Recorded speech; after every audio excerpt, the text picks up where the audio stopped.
Surprised to see me? Relax. I told you we'd meet again. Behold, the colors of the stars. This moment only.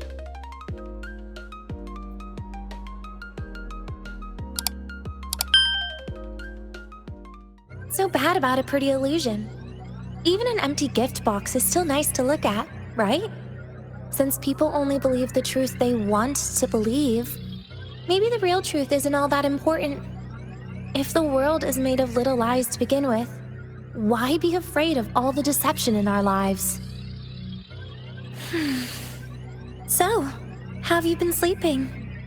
I heard if you get enough rest, you wake up refreshed and happy every single day. Must be nice. I wouldn't know. But sleeping itself is nice, I think. After all, every time I drift off, it feels like a death rehearsal. So, if falling asleep feels like a kindness, then maybe death isn't really all that scary, right? You seem so sweet and dependable on the outside, but deep down, you're always a little guarded. What? Got fooled too many times that now it's just a reflex? Poor thing. That's got to be tiring. Well, it's not like I have anything to hide from you. So maybe, every now and then, you could try trusting me. I used to think the world was rotten right down to its core. Like everything was hopeless, meaningless. And I never believed any of the things the Space Truck Collective likes to say. I mean, if life is such a gift, then why do babies cry the moment they're born? It's like they're scared. Like they already know. They know it all just goes back to the void. Back to darkness. But whenever someone holds my hand and shares their heart with me, I can feel that annoying warmth again. It feels real. It coaxes me. Tries to show me happiness might actually be real. Huh. What a joke. Even now, I still believe the void is unbeatable.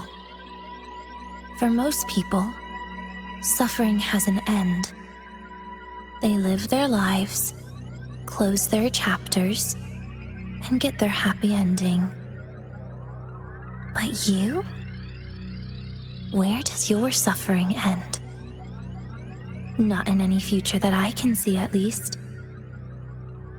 Still, if you do end up in the void one day, don't panic.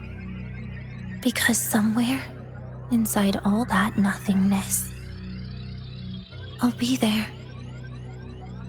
I'm a total sucker for those obscure lectures from sweet professors, plus anything warm and sugary. Oh, and those reference books that make zero sense. They help me pass out so much faster. You get it, right? It's impossible to get good sleep at home.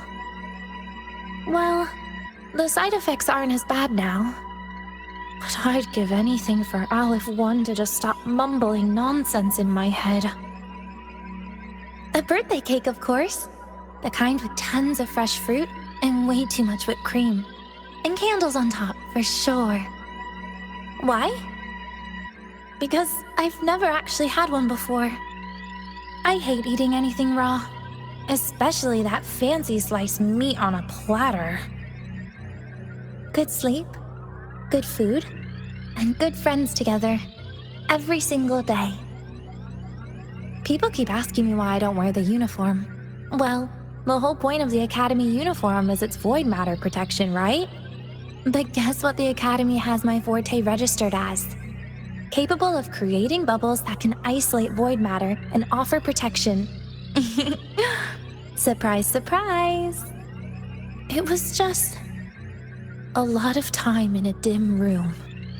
Surgeries, performance tests, over and over. Nothing but bad memories, really. But I did like that little garden outside my room. True, they were just plants that grew under the Voidmatter's influence. But they had these colors. Unique and beautiful. I find myself wondering, how nice would it be if Sigrika were just an ordinary girl, without all that weight on her shoulders? They say you eventually have to pay for being innocent.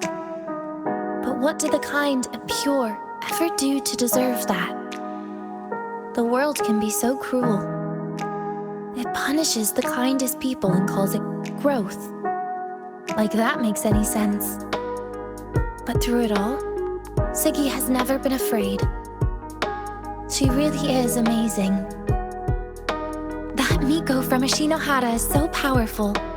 Like she's cheating, you know? Yeah, I'd heard the stories before. But facing that power myself was a whole different story. She wasn't exactly what I pictured, though. Beyond all that strength and the gentleness, you can tell right from her face. There's something else, almost clinging to her. Something that won't wash away. Loneliness. Or maybe regret? If growing stronger really comes with a price, I wonder, what has she given up to get this power? She was one of the few overseers in the Fraxidus who would talk to me. When I was floating in the Voidmatter pod, she'd even play the violin for me. I really enjoyed her music. It's just, I never figured out how someone who can make such beautiful melodies would ever want to help a maniac like the Grand Architect. Professor Mornye fits every idea I've ever had of a perfect teacher. She has a soft voice, a sweetheart, she knows her stuff inside and out, and her classes are seriously intense. And the best part? She never, ever calls on me to answer questions when I'm napping in her class. Although, it might also be that no one has ever dared to sleep in her class before. She's the legendary Fleet Snowfluff, right? I totally recognized her back in Void Space. The Academy's former beloved star. Even the toughest professors still talk about her after all these years. Plus, she still holds the top score on every single machine at the Mind Dive Arcade. Honestly, if you want your classmates to trust you, all you have to do is try to act like her. Her charm is seriously next level. Speaking of which, you must be really proud of her, huh? Make sure you protect her well this time. Don't ever lose her again. Seriously? You picked me to celebrate your birthday with you? But your cake does look pretty good. Mind if I steal a bite? Just kidding. This is your big day, huh? Happy birthday. I sincerely wish that, as you journey forward, your heart stays full of happiness, and that nothing, no matter how absurd or painful, ever truly defeats you.